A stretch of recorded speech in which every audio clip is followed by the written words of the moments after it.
Well, I have never met a personality test that I didn't love. I know my Enneagram number, my Myers-Briggs type, my spiritual gifts, and my DISC assessment.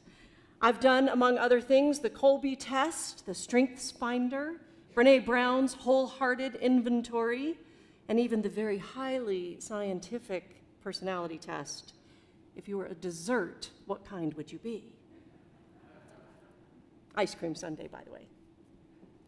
This is not just a quest for me to know thyself, as the ancient Greeks used to say, but to really assess how I show up in the world, for better or for worse, and to acknowledge that sometimes things are not always firing on all the cylinders, if you know what I mean.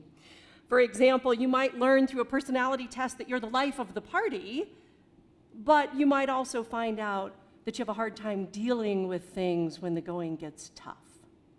Or you might find out that you're a magnet for success because you're driven and an overachiever, but that you also have a tendency to alienate people who aren't as hard driving as you are. So personality tests can be good and they're fun and they can be a good gauge for some self-understanding, and I don't necessarily want to say improvement, but perhaps just opportunities for us to stay in the healthiest parts of ourselves. That and some good therapy goes a long way sometimes. But the point is that self-examination is a great undertaking in any form when we're trying to figure out what's working and what's not.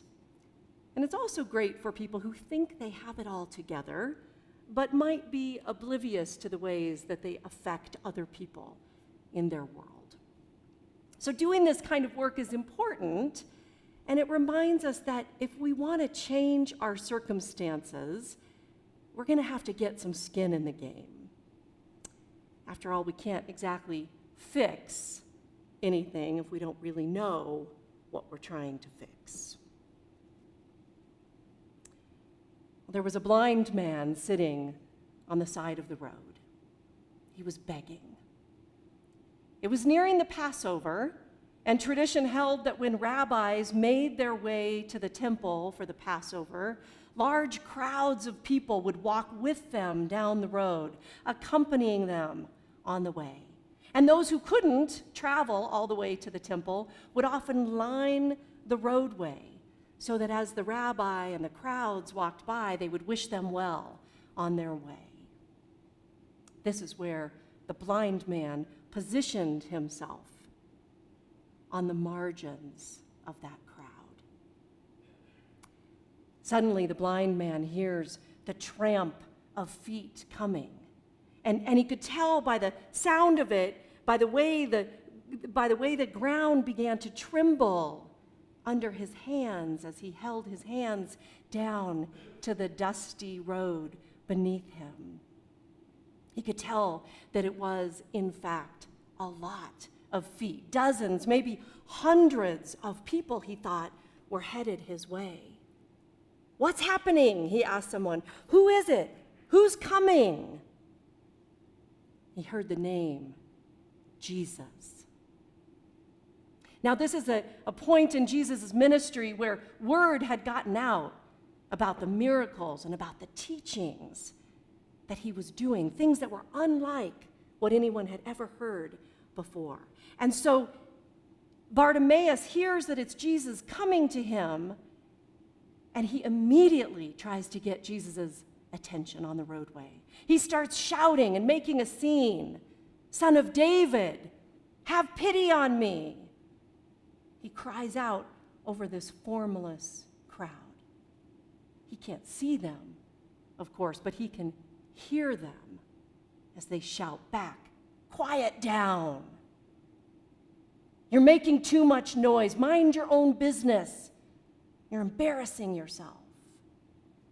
All of which just serves to make him shout even louder, "Son of David, have pity on me." And lo and behold, he does. Jesus stops and he turns to Bartimaeus. He says to the people there, "Call him to me." At which point, Bartimaeus throws off his coat, springs to his feet, and runs for all he's worth to Jesus. When was the last time you ran for all you were worth? When was the last time you needed Jesus so badly that you would do anything to get his attention? Make a fool of yourself. Ignore the distractions and the obstacles that were in your way and just say, no, Jesus is calling me. When was the last time you heard Jesus calling you? You threw off your coat, sprang to your feet, and ran. For that matter, when was the last time you heard Jesus calling you? Bartimaeus didn't hesitate. He knew if he could just get close enough, he might be healed. Like the woman with the bleeding disorder that we hear about in the Gospels of Matthew, Mark, and Luke, who knew if she could just get close enough to Jesus, close enough maybe even to touch him. Or like Zacchaeus, who climbs up in a tree just so he can be tall enough to look down and maybe catch a glimpse of this man that people are talking about, this rabbi. Like Zacchaeus, like the woman with the bleeding disorder, if we could just get close enough, then maybe Jesus would turn. But there's no maybe in this story. There's only certainty, because the good news of the Gospels is that you may feel lost, but when Jesus is near, you are already found. Robert spoke the last couple of weeks in his sermon series about those times in our lives where we feel that God is not close to us. Times when we fear we're truly alone because we can't feel God's presence. It's just nowhere to be found. And Robert shared some beautiful, really poignant reminders of what we can do to help cultivate an awareness of God's presence when we feel that. And he also reminded us that it's normal to go through times like that. And I really highly recommend, if you haven't seen those, that you go back and watch them. They're always available on our website. Even if you have seen them, they're great reminders for all of us when we go through times like that. And I recommend that we do that because the reality is that sometimes we feel God is nowhere to be found, and that reality is very closely tied to the ways in which we often respond when we finally do sense God is near. Sometimes we sense God walking on a crowded, dusty path, headed somewhere with a whole lot of people, and we sit on the sidelines hoping God will take pity on us, when maybe what we need to do is start making a little noise. There's a little quote that I love that I first saw when I was visiting the Snowmass Monastery one time years and years ago. It's carved on a bronze plaque, or at least it is up there. Maybe some of you have seen this saying before. Bidden or unbidden, God is present. I'll leave it to the monks to give us a little mystery to meditate on. Bidden or unbidden, God is present. I think about the times when I was a young mother and sometimes I would just sit in the room while my kids played. Oftentimes I'd be busy doing other kinds of housework around, but always aware of their company nearby. Sometimes I would even just watch them play because the miracle of who they are would just take my breath away. Other times I would be so exhausted as a new mom that I'd sort of be nodding off while they played. But regardless, I would hear a voice, I would hear one of them cry out for me, and I was right there. Sometimes it would just be a little gentle, Mom? Yes? Pause. Nothing, just checking to make sure that I was still around. Other times, of course, they'd call out and ask for something, a glass of water, or their crayons, Legos, a snack. And other times it was a more urgent call. You all know that. You all know that urgent cry when it's one of your children and you respond, leap to your feet and you go to settle a fight, to fix a broken toy or kiss a boo-boo. Whether they needed me or not, whether they were even paying attention to me and my presence in the room, I was present. Bidden or unbidden, our God is with us. And when Bartimaeus realized that, he took off like a shot. He threw off his coat so he could run faster to get to him and get away from the distractions and the obstacles that people were trying to put in his way, those who would create problems for him to get close to God. And when he did, Jesus did a remarkable thing. He says to Bartimaeus, "What do you want me to do for you?" Moments earlier, Bartimaeus had been calling him a king. Son of David, he called him. That's royal talk. Bartimaeus was addressing him as a king who had come to save Israel in a real and royal way, because that's the way people were beginning to see the Messiah. Son of David, descendant of a king, he's calling out to him. And so here comes this king who says to his subject, not, "What will you do for me?"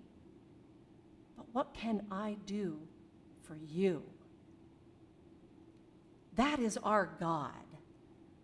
That is a God who loves unconditionally.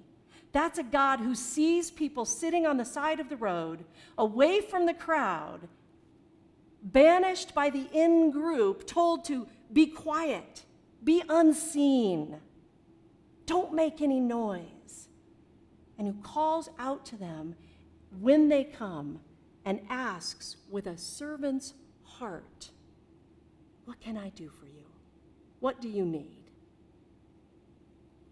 And Bartimaeus replied with that same confidence that a child might, who's beckoned his parent into the room. He says, "Rabbi, let me see again." Bartimaeus could have said any number of things. He could have said, "I need money so that I don't have to sit out here begging every day." He could have said, I want people to stop being such jerks to me." He could have said, "Do you have any spare clothes lying around?" A lesser man might have said, I need a new boat, or I need a wife, or a girlfriend. And while you're at it, I've got this ache in my back from bending over this bowl, begging all day. Maybe you could fix that for me." Or he might have even just shrunk back, suddenly shy and uncertain, wondering if he should have even bothered this great man to begin with, now that he had his attention. The vulnerability in that moment is really something. It took courage. It takes courage to show yourself, to bring your whole self to God. It can be scary. But Bartimaeus knew what he needed. Let me see again. We have to dig deep sometimes and be ready for those encounters with the Almighty, because Jesus asks us to ask. He says, "Ask and it shall be given." So don't mess around with the ask. Where do you need healing? Get your flashlight out. Shine a little light down in the corners of your life in places that you might rather not look. Bring your whole self. Bring your scars, your open wounds, your uncertainties, your grief, your loss, your pain, your fear. Bring those places where you need healing, your shame, your unworthiness, your lack of discipline, your hatred, your need for peace. Name it. What is it that you need? Because when Jesus asks, what do you want me to do for you? He really means it. Now, I don't know why miracles don't happen for everybody.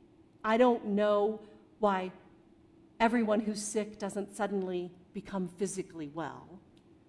I don't know a whole lot of things, but what I do know is that God is so close that we can practically hear the footfalls on the dusty road beside us. And it may be that all we need to do is call out. It can look like a tentative, shaking step toward God, like the woman with the bleeding disorder, hopeful but uncertain.